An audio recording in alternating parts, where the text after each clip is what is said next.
Hey guys, it's Gavin from over at Tiny Box Vape Shop, and today I just wanted to go over something that probably should have been around a long time ago, the difference between salt nicotine and freebase or regular ejuice.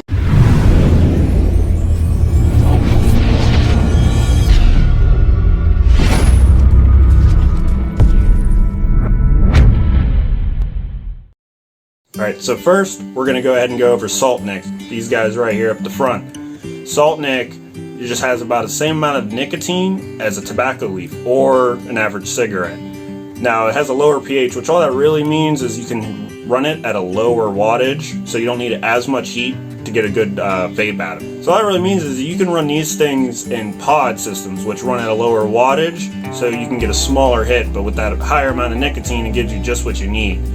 Now, a lot of people think that it's the most cost-effective method, but really it's just more cost-effective than things like puff bars or disposables. About one bottle of these 30 mils here, we sell them for 18, whereas a lot of the puff bars are sold for around 14 to even 22. Now with salt nicotine, you can still quit smoking, but it is going to be a little bit harder because of that higher amount of nicotine. Really all you're going to actually be doing is kind of trading the cigarette for the vape, which is healthier, but if you really want to actually get off of nicotine entirely, you're going to want to get yourself all the way down to more nicotine levels like 3 or 6. So let's go ahead and revisit that pH level, because I'm sure that was a little confusing for some people. The pH level just kind of means how smooth it hits. Now when you have a high nicotine, you want to have a lower pH level so that this hit is smoother. Now whenever you actually are hitting a nicotine vape or a salt nic vape, what you're going to do is you're going to actually hit it almost like a cigarette. You're going to bring it into your mouth and then down to your lungs. Now we're going to go ahead and switch over to the freebase or 70-20. All that really is, that 70-20, all that really means is the mix levels. So nicotine is lower in these, meaning the pH needs to be a little bit higher to keep the hit smooth and comfortable to actually have.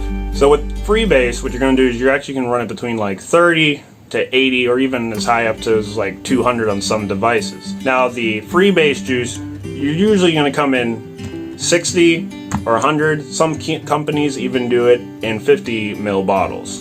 Alright, so the freebase juice or 80-20 can also be used in sub-ohm tanks instead of pod systems. Certain pod systems you can do both, but most times you're going to want to use a sub-ohm tank on those. And we'll get a little bit more into that in a second, but for those sub-ohm tanks, you're actually going to hit it not like a cigarette. You're going to hit it straight from mouth to lung, meaning you're going to go all the way in with your inhale and all the way out. Sub-ohms usually have a coil that you just replace other than your pod system. Some pod systems have coils as well, but your actual sub-ohm tank is usually going to hold more juice. The reason for that is you're going to have a lower amount of nicotine. Now the freebase juice, in my opinion, and many others, is the most cost-effective way. One of these bottles, for the 100 mils, we sell for about 32, and for the 60s, we sell for 24. Compared to getting 30 mils of juice and for $18 for salt, you'll get 100 mils of juice for only 32. So to wrap it up, salt nicotine, higher nicotine, lower flavor, usually lower flavor, or freebase, low nicotine, high flavor.